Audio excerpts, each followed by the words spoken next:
All right. Welcome back, everyone, to K&A Football. This week, we just wrapped up week 9, which means we are, if I'm not mistaken, officially... wait, did we finish week 9 or week 10? I think it's week 9. Just finished up week 9, which means we are officially halfway through the season, which is kind of crazy. But that means that the trade deadline happened yesterday. So there are no more trades for the rest of the season. The teams are absolutely locked for the rest of the year unless they pick up people in free agency. It means that the playoff picture is heating up. Teams that are on top need to figure out how to stay there. Teams that are in the hunt need to figure out how to get in. And teams on the bottom need to decide if they want to tank. And if they tank, they need to make sure that they do it ethically so the NFL does not fine them. So we got a lot of games to break down for you. I'm really excited for it. This is K&A Football.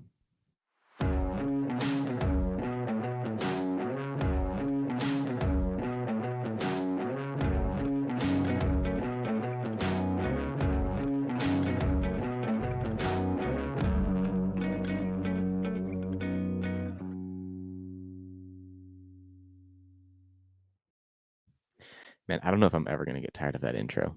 That is a peak intro right there. It was pretty fun to make. I'm glad. So for those of you that haven't noticed yet, whether by video or audio, this is not Caden sitting next to me today, which is a little weird. It's a little weird to not have Caden sitting here, but that's okay. Today we have Debbie. I don't know. Yes, sir. I don't know. Debbie, are you planning on being here the whole time with me? I'll pop in and out, probably. You'll probably hear me laugh in the background. That's probably fair. K-Sum commented and said, "Ain't no way Debbie taking my spot." Well, K-Sum, which is Caden, in case you guys don't know. Surprise. K-Sum is sick today. So, Debbie, do you know with what? I actually don't even know what he's sick I think with. he reported to have a fever. Whether that remains it remains to be seen if that's true or not, or whether some faking an injury of some sort. Who knows? Yeah, I mean, we obviously, like, on our injury report, we have him listed as illness. But, I mean, there are some contract disputes happening with Caden right now. So, I mean, it could be that he actually is sick. We don't want to assume the worst here. Wish him a speedy recovery if he is. But, you can't help but speculate that with the contract disputes that are going on, maybe he's faking it, trying to show the organization, K&A Football, that they need him, that the show can't go without him. Obviously, the show's going to try to go without him. But we'll see if the episode flops. It might have to renegotiate that contract. For sure. Yeah. All right. So let's jump into the games here. Oh, actually, I lied. We're not jumping into the games yet. First off, we are jumping into our plays of the week. So the first play that we are going to have, I'm sure you guys have seen it. It's been all over the internet. It is going to, of course, be Saquon Barkley. Debbie, do you want to go ahead and roll that? So here we go. Eagles are on the 45. Jalen Hurts drops back, throws a check down to Saquon Barkley, makes a second man miss with the spin move, and then he reverse hurdles over a guy. Okay, his back is facing the guy that is going to tackle him, and he jumps over him. It's like, I don't even know why he wasn't facing him. I really don't. Like, he totally could have been facing that guy. Like, if you watch the clip, he could have faced that guy. He turned around to do that to the man. Like, that got sandwiched afterwards. That man is. Oh, shoot. Yikes. Okay. So, like, that man probably, like, he's a son. He could be a husband. He could be a father. There's no reason you got to do that to that guy. Okay. Like, that is disrespectful, but an insane play. So you got to make it on here. Normally we like to reserve our top plays of the week for like some crazy touchdowns or something like that. I think most of them have been touchdowns, but this one obviously deserves a spot. Our second top play of the week is going to come from the same game. It is going to be one of the craziest touchdown catches I've ever seen. So this time the Eagles are on the 25-yard line. So we can roll that. So Jalen Hurts is in shotgun. He drops back, throws it into the end zone for Devonta Smith. He's maybe 2 yards from the edge of the end zone and somehow hauls this in with one hand, gets both feet in. If you watch this clip back really slowly, you'll see like he gets the 1 foot down and then his left foot goes absolutely limp in order to get inbounds. Like he had to do everything to get that foot inbounds. And it was an insane catch for sure. Like contender for catch of ever. Like, I don't know how he gets that leg in. Like he is moving way too quickly. But he does, and that's an insane catch. And that's going to also lead us to another insane catch, which is going to be our number one play of the week. I'm sure you guys have seen this one too. This is going to be Garrett Wilson's Michael Jordan catch. So the Jets on about the 25-yard line as well. Aaron Rodgers drops back to throw, puts it up for Garrett Wilson, and he goes up, nags it with one hand over his head, doing the Jordan, gets he gets his 1 foot inbounds twice. So I'm not exactly sure why that's a catch and George Pickens the other week was not a catch. No one has been able to explain that to me quite yet. But it was a crazy catch, so maybe the referees are just like, okay, fine. If it's a crazy enough catch, we'll give it to you. George Pickens wasn't cool enough, I guess. So that's going to do it for our plays of the week. Let's go ahead and jump into our recap. So first one that we have here is the Texans and Jets. We obviously just saw that one. This was our Thursday night game. So the Jets end up winning this one 21-13. CJ Stroud finished the game going 11 for 30. That is not great. He had 191 yards through the air. Aaron Rodgers went 22 for 32. That's a lot better. 211 yards and 3 touchdowns. So the Texans have really been struggling ever since Stephon Diggs tore his, I want to say he tore his ACL. Someone's going to have to fact check me on that because I don't actually know. I think he tore his ACL. So he's out for the year. And so they've been really struggling these last couple of weeks without him. They're trying to find their identity on offense, how CJ Stroud can pass without Stephon Diggs. And hopefully that answer comes this week. Nico Collins is able to return this week. His window opens. So if he is healthy enough and if he is fit enough, he was dealing with a hamstring injury. So if he's able to play, that would obviously help them dramatically. He was a key part of the offense last year. So if he's able to return, that'll for sure help the Texans in their quest. And as for the Jets, they needed this win desperately. They've been on a downward slide. As everyone knows, they fired their head coach. They picked up Devontae Adams in a trade. So they need to get the ball rolling if they want to make a playoff push. And it actually wouldn't be too hard. The Bills are on top of their division right now pretty comfortably. But the Dolphins have been struggling because of their lack of Tua.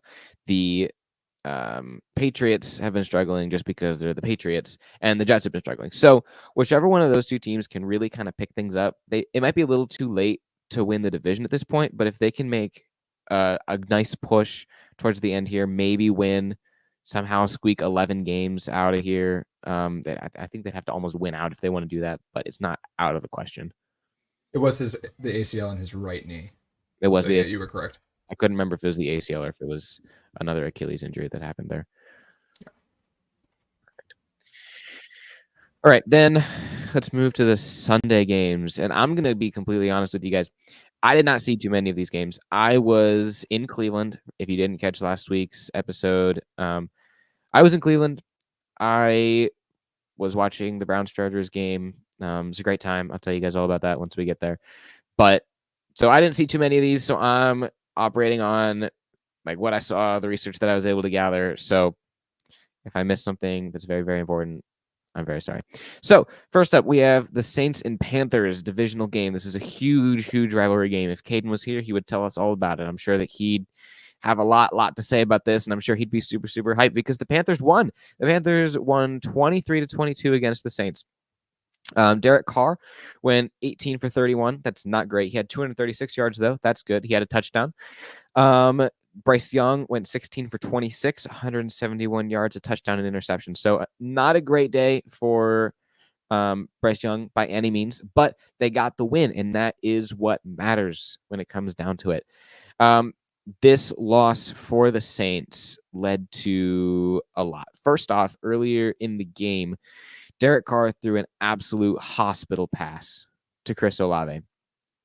Like, the ball was high. He was leading him into an oncoming safety. So Chris Olave did not see the safety coming. He goes up to make the catch, and the safety absolutely levels him. Like, he was out. He was on the turf, not moving. It was bad. Flags come flying in. Chris Olave leaves the game, obviously. Michael Thomas takes to Twitter. Michael Thomas used to be on the Saints. He is no longer on any team in the NFL right now after receiving one of those hospital passes from Derek Carr. And then that put him on injured reserve. It didn't end up finishing the year and then got cut. So obviously that's not great. Wish speedy recovery to Chris Olave. And yeah, so that game, good on the Panthers for winning. But that also led to the firing of Dennis Allen. So another head coach falls. He was the coach of the Saints for the last, I want to say 3 years. That could be wrong. I'm not really sure. Someone needs to fact check me on that too. But the Saints started the year strong. They won their first 2 games, and it was looking really good because they blew out both of their competitors in those first 2 games. And then they've gone on a losing streak of 7 games. So that is not great at all. Sorry, Dennis Allen, your job was cost. All right. So then the next game. Hey, Austin, real quick. We have Caden actually calling in to talk about the Panthers game. So he'll perfect. just give you a little monologue real quick, and then we'll head back to the normal program. All right, let's do it. All right, here he is. Okay. Austin, can you hear me on your end?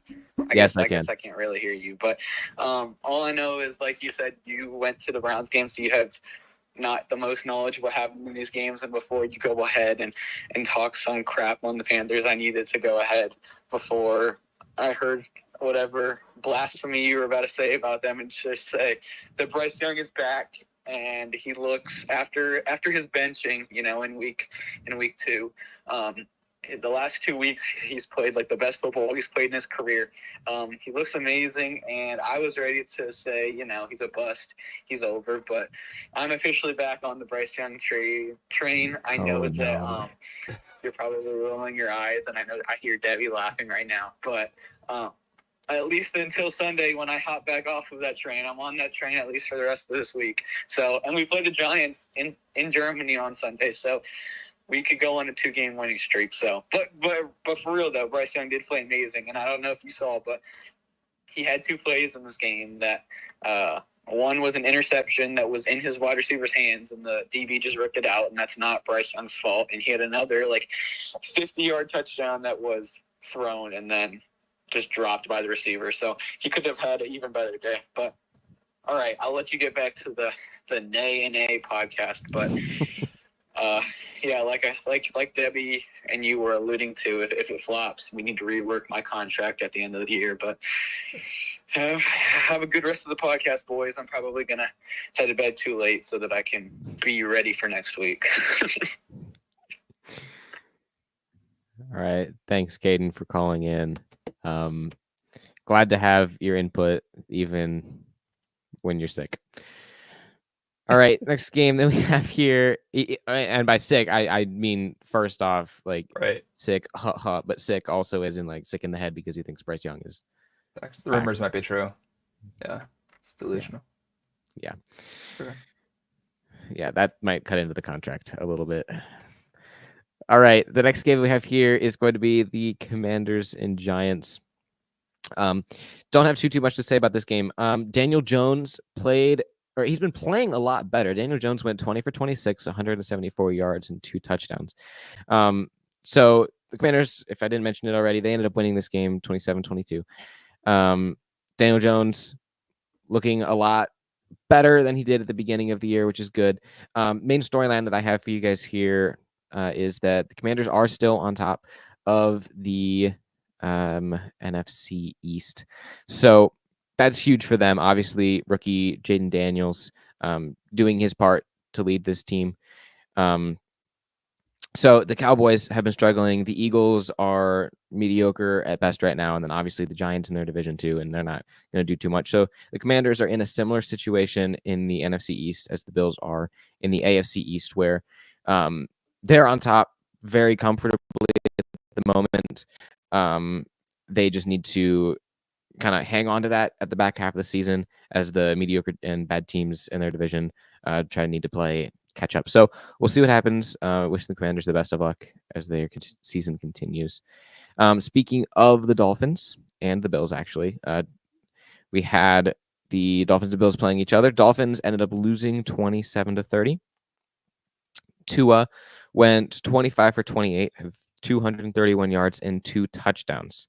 Josh Allen went 25 for 39, 235, 3 touchdowns and interception. Like I said, the Bills are on top. And something that I noticed, which is insane to me at least, is that I don't know when this happened. I really, really don't. They say that it happened this year. But when I was looking at the receivers for the Dolphins, like, who Tua got the ball to, who had receptions, whatever, Odell Beckham Jr. is playing for the Dolphins. Since when? I don't know when that happened.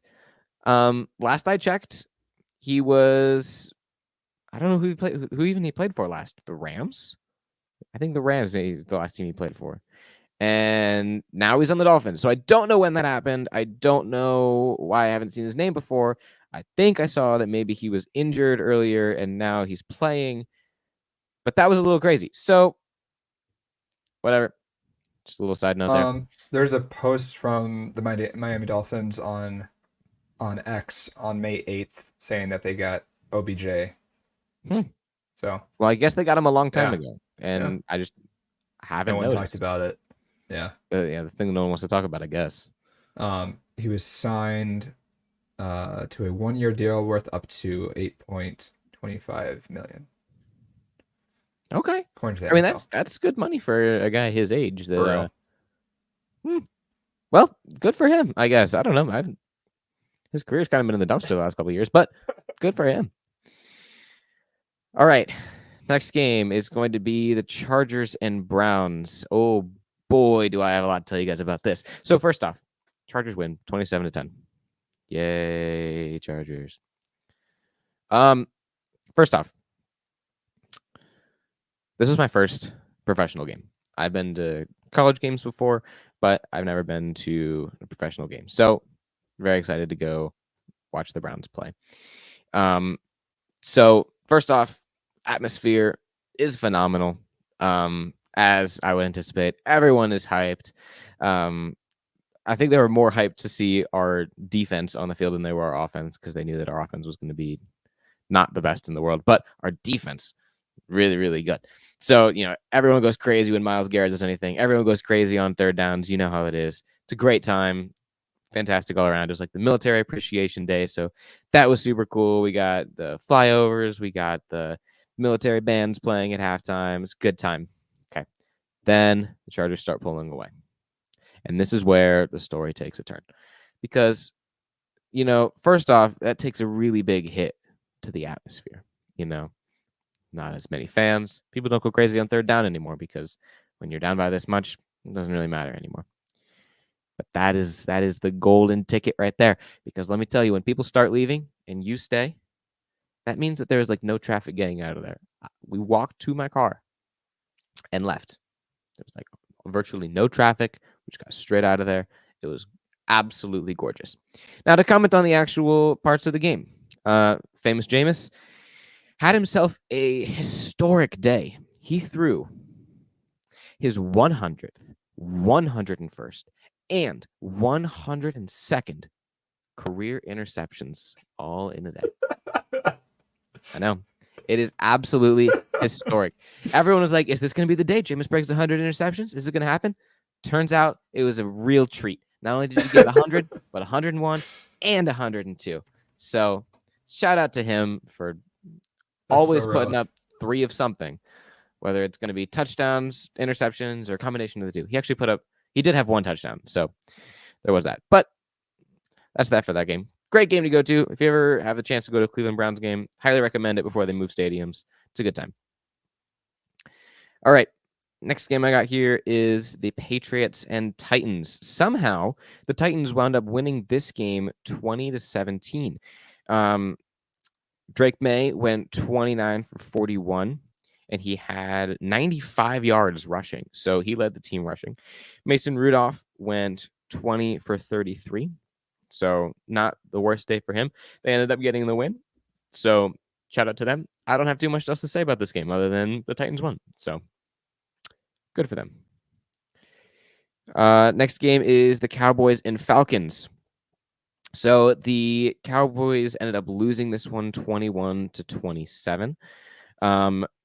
And Kirk Cousins threw for 3 touchdowns in this game. They rushed for another one. So huge day for the Falcons. They obviously got the win.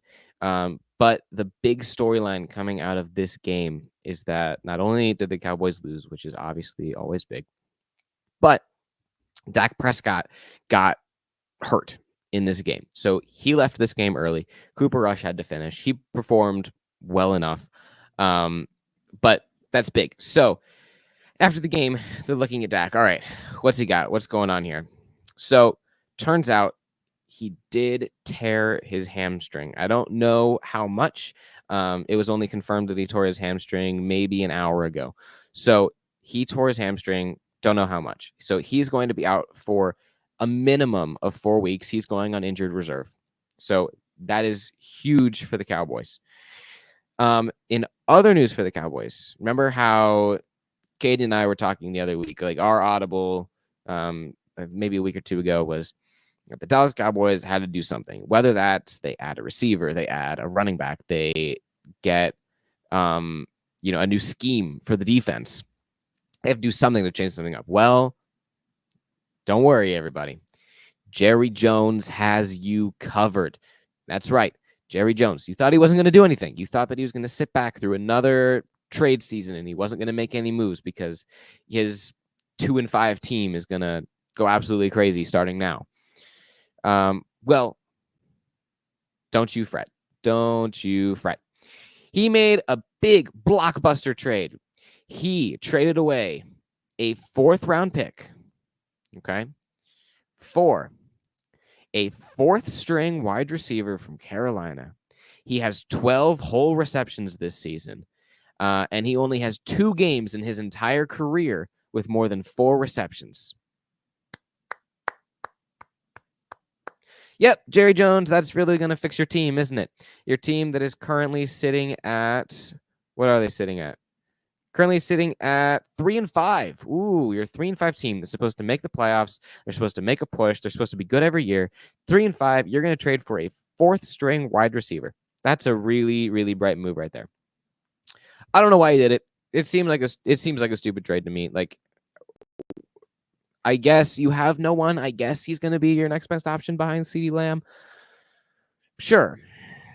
I don't know. I expected more. I really did. The Cowboys have not made any other moves, so I really anticipated that he was going to go for broke here. He was going to get a star running back that's at the tail end of his contract with another team. He's going to go get a big name wide receiver that can help this offense, but no. So maybe it'll help, but I have a feeling that it might be too little too late.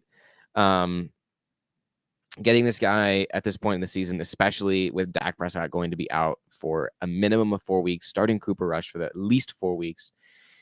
I don't know, man. I don't know. All right, next game we have here is the Raiders and Bengals. I won't spend too much time on here. Bengals won 41-24. Very convincing win.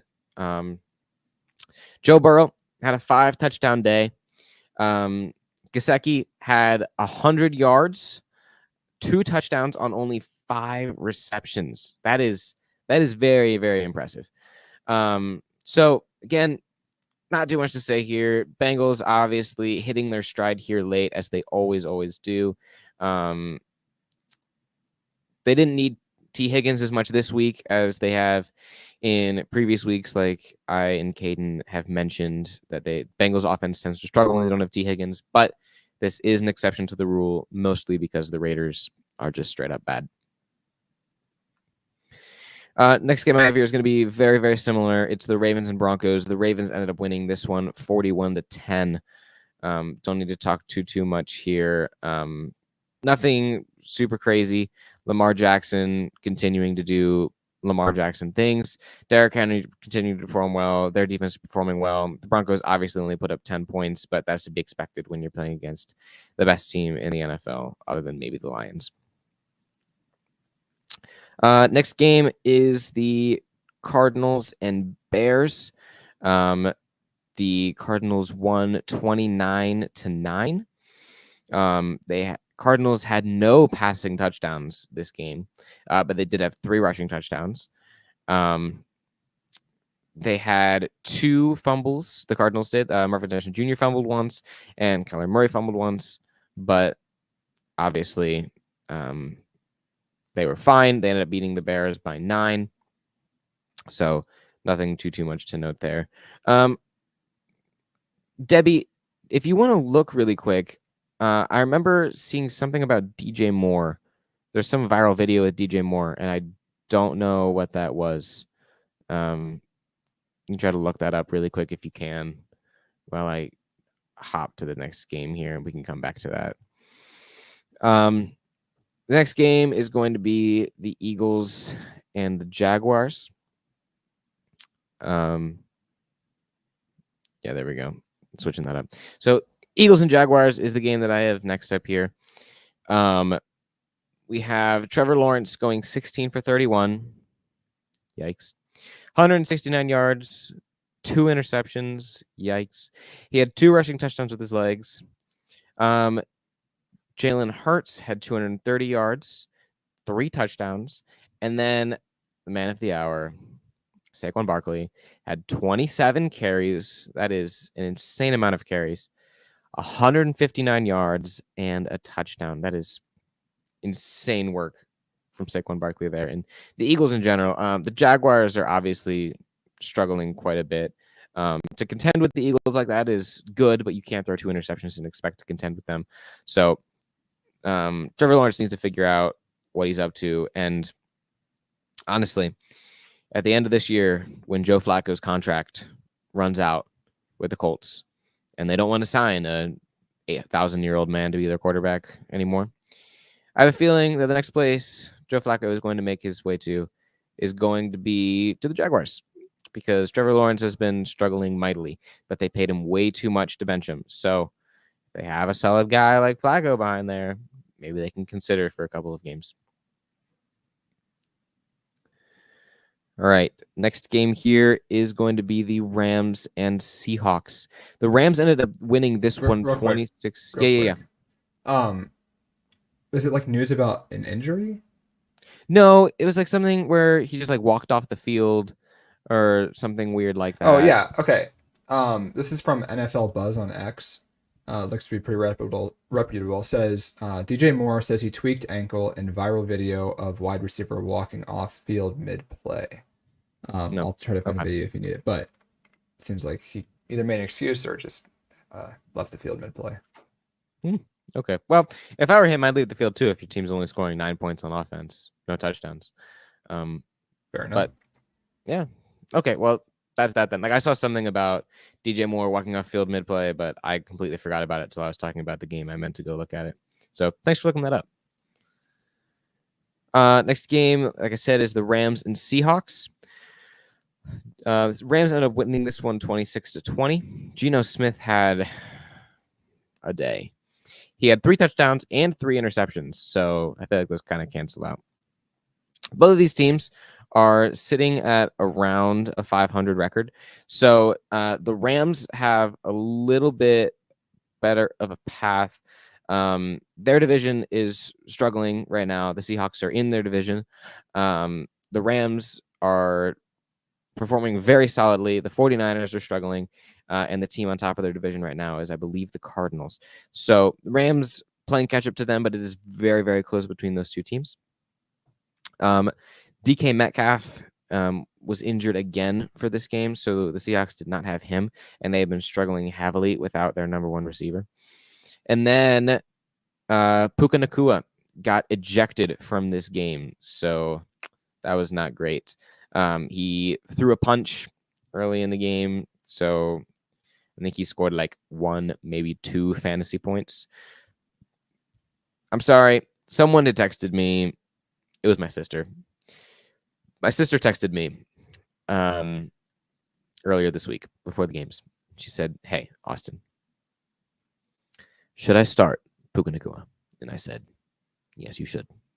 Puka Nacua is a very good receiver. He's going to score very, very many fantasy points this week." Well, he scored 2. Not because he did not perform well. He probably would have performed fantastic. Oh, here's the play here.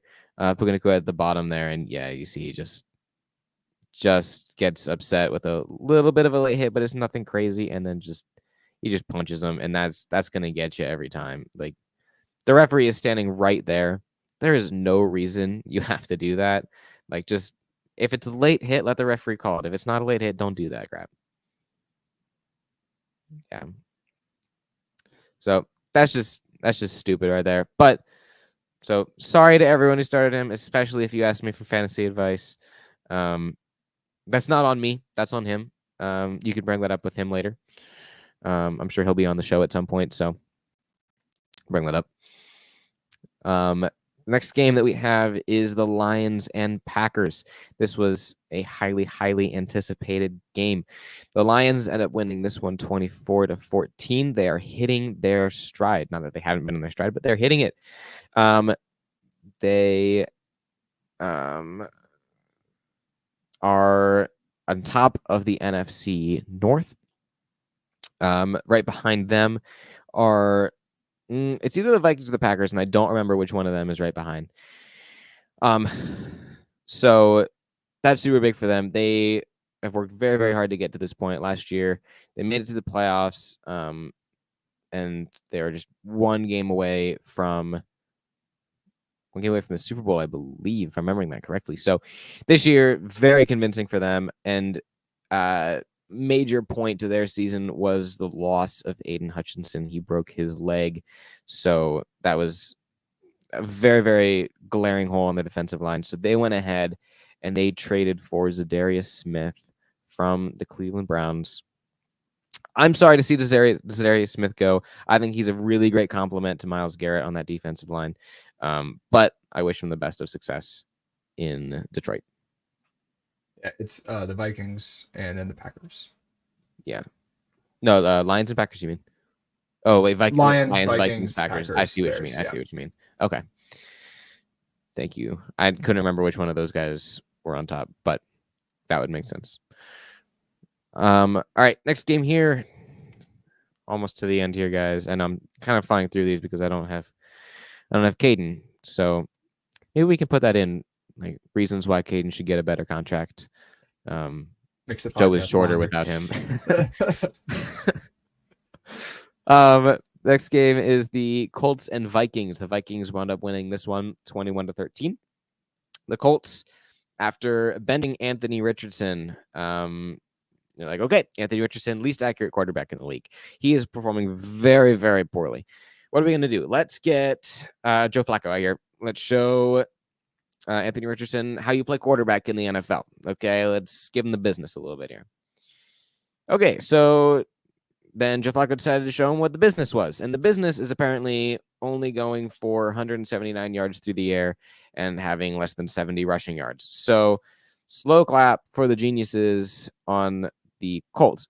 In their defense, the Vikings defense has been scary the entire year. So hopefully that's part of it. Hopefully next week the Colts come out and they're like, okay, fluke week, back on track. And they're able to get things done. But this week was not their week. The Vikings, I think they also threw an interception in there somewhere. But the Vikings had 3 touchdowns through the air and 2 interceptions. I did not watch this game because I was driving back from Cleveland. But I heard that it was a Thursday night type game. And if you don't know what that means, I'm glad for you, because that means you probably haven't been watching too many Thursday night games, which is always a good thing. Then the last game here is the Buccaneers and Chiefs. This was a fantastic game. Down to the wire, goes to overtime. Absolutely beautiful game. Baker Mayfield goes 23 for 31, 200 yards, 2 touchdowns. His primary target was Cade Otton again. Mahomes goes 34 for 44, 291 yards, 3 touchdowns. DeAndre Hopkins has 8 receptions for 86 yards and 2 touchdowns. This was a great game. Like I said, went all the way to overtime. Baker Mayfield was able to drive down at the end of the game, tie it up at 24, force overtime. Unfortunately, the Chiefs get the ball first, and you know what happens. Mahomes gets the ball first in overtime, and it's over for you. So this was for sure one of the Chiefs' tougher games that are left on their schedule. So the fact that they were able to get out of here, first off in an entertaining manner, but get out of here at all with a win is huge for the current prediction from Caden that the Chiefs are going to go undefeated and then obviously win the Super Bowl. So it was a great game. If you don't already, which I don't know why you wouldn't, maybe you didn't. Maybe your league didn't think of it. Maybe you're in a small league. Maybe you're in a league with just your family. Okay, this is all very real possibilities. Okay, I'm talking. Your league's got to have like 8 people or less for no one to have thought about this yet, and they have to know nothing about football.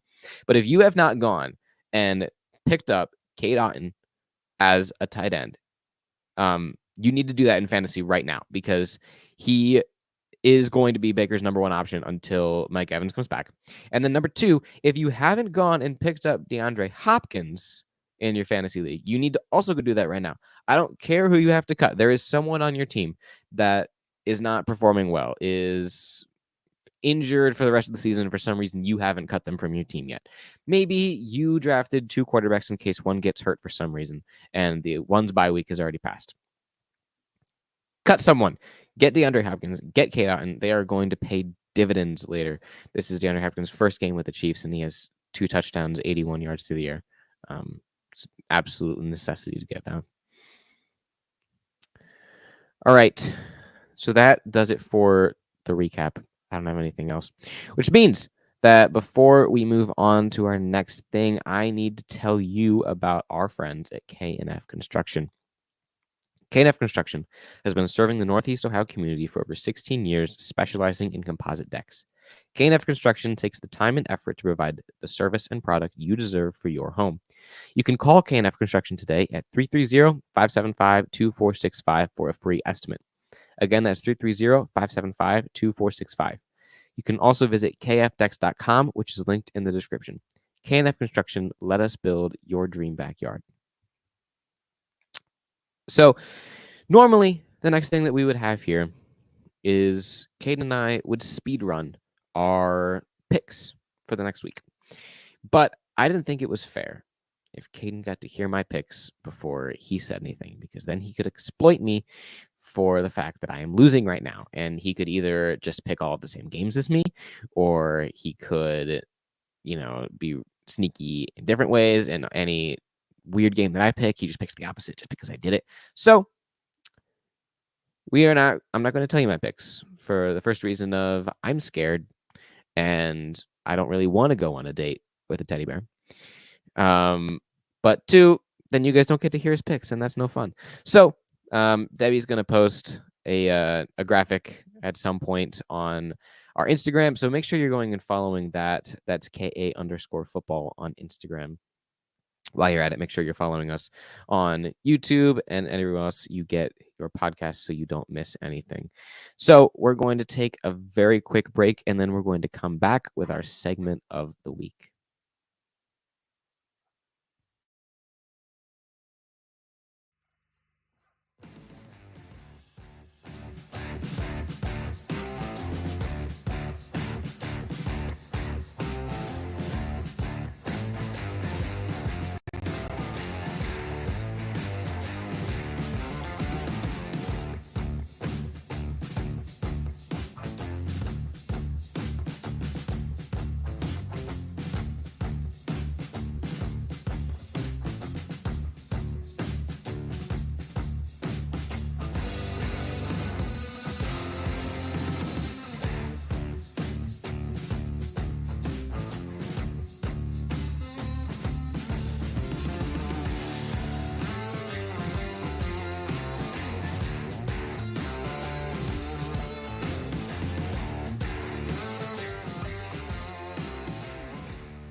All right, everyone, welcome back.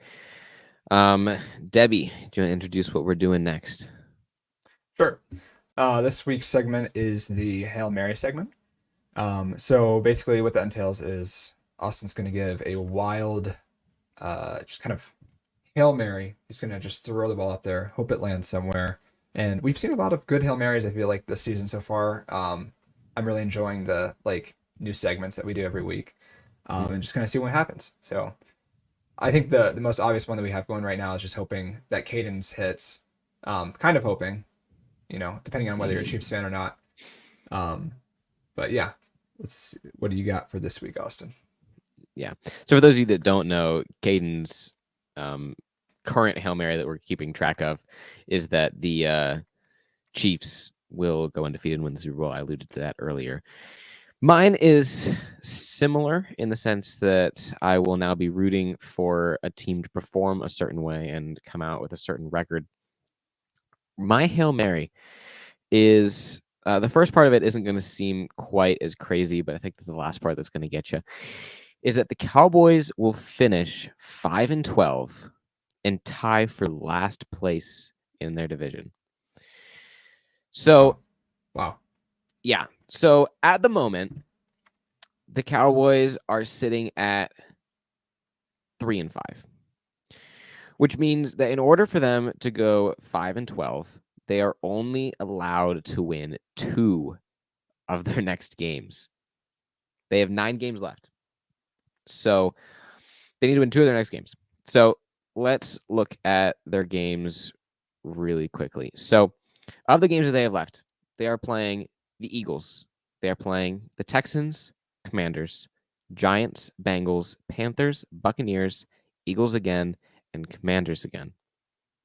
So first off, the first thing we have to remember when we're assessing whether or not they're going to win only 2 more games is Dak Prescott will be out for a minimum of 4 weeks, which means that he will miss the Eagles game, he will miss the Texans game, he will miss the Commanders game, and he will miss the Giants game at a minimum. Okay, so for starters, I don't think that they beat the Eagles in their current state. The Cowboys have been struggling in general, and now you miss out on Dak Prescott. You're starting Cooper Rush instead. I don't think they're going to beat the Eagles here. Okay, so there's a loss. They're playing the Texans. That one, I feel like they could have a chance, mostly because the Texans have not found their stride on offense without Stephon Diggs, like I said earlier. So that one, they have a chance, but again, no Dak Prescott. So I'm saying they most likely lose that one. Is that a home and game? They're playing. That is because the Texans are undefeated in home games. I mean, that's a random stat. I think that is consider. Yeah. I think that is a home game there for the Colts. No, for the Cowboys. Okay, if I'm not mistaken. Most of these last ones are home games for them. The Eagles, Texans, Giants, Bengals, Buccaneers, and Commanders games are all at home for them. So that is something to keep our eyes on if they are undefeated in home games. Obviously, home field advantage is a huge part of the NFL. But I think that losing out on Dak Prescott is not going to be super advantageous for them. So I think that they do lose the Texans game. I think they probably Commanders game might be close, but I think that they lose that one too with how hot the Commanders are and how cold the Cowboys have been. I will give them for sure the Giants game to win. Okay, then here we are. Dak Prescott can probably return. We're at the 5th week, but they're playing the Bengals. Okay, this one could be a fantastic game. We could have an absolute shootout. We could have a game where the Bengals blow them out of the water because this is the point where the Bengals start to heat up. They finally get healthy. T. Higgins is back. They need to make a playoff push. So this is the point where we could see the Bengals really heat up and start being that offensive powerhouse that we're used to. They're probably winning their next game against the Panthers. Then they play the Buccaneers. The Buccaneers are hot. They almost beat the Chiefs this week. Mike Evans is probably back at this point in the season. So that's going to be a really, really tough game for them. Then they play the Eagles again. This one is another one. It's like, okay, they could win this one. In-division games are tough. But the Eagles at this point, too, will be needing to make a heavy playoff push. So that could be a fantastic game to tune into. And then we have the Commanders again, who could be fighting for the number 1 seed in the NFC at that point if they're still on top of the division. So that could be a road for the Cowboys to only win 2 of their next 9 games. But then the last part of my prediction here is that they will tie for last place in the division. For that to happen, obviously the most likely scenario is that they tie with the Giants, who are currently sitting at 2-7. The Giants' next game, so the Giants would need to win 5 of their next games in order to tie with the Cowboys in last. The Giants' next games look like the Buccaneers, the Cowboys, the Saints, the Ravens, the Falcons, the Colts, and the Eagles. They only need to win 3. Out of those 3 games, their most likely wins come from playing the Saints, come from playing the Colts, and then they just need one other game, and they play in-division games at that point. So they play the Eagles, and then they play the Cowboys in there. So in-division games are always really, really tough. You play those teams twice a year, every year. You know them very, very well. So obviously, the hardest part for the Giants would be needing to win a game against the Ravens, probably not happening. The Buccaneers, probably not happening. The Falcons, probably not happening. So their best chance is those division games against the Eagles and Cowboys, but their best chances are going to be against the Saints and the Colts. So that would be the paths for both of these teams to finish at 5-12, tying for last place in their division. We'll see what happens. It's called a Hail Mary for a reason, because this one is for sure out there. But I think that it is at least somewhat possible, mostly for the Cowboys to only finish winning 5 games. So we'll see what happens. And yeah, Debbie, do you have any comments on that at all? Any? No, I mean, it's not improbable for it to happen. Yeah, I guess we'll just have to see. It's been a kind of a wild ride for the Cowboys this season. So yeah, it's been rough for them. So yeah, anything could happen any given Sunday, you know. True. All right. Well, that is going to do it for this episode. Hope you guys enjoyed watching me and Debbie. It's a really great time. We wish Caden a speedy recovery. And if you guys want to let him know that you want to see him here at K&A football next season, he should take a team-friendly deal. Because they need to pay me at some point. They need to pay Debbie at some point. Right. And we need to pay for equipment at some point. So he needs to take a team-friendly deal. Honestly, Caden should probably pay us if we're being honest here. But that's neither here nor there. We can deal with that another time. Thank you guys so much for watching. We will see you next week as we recap week 10.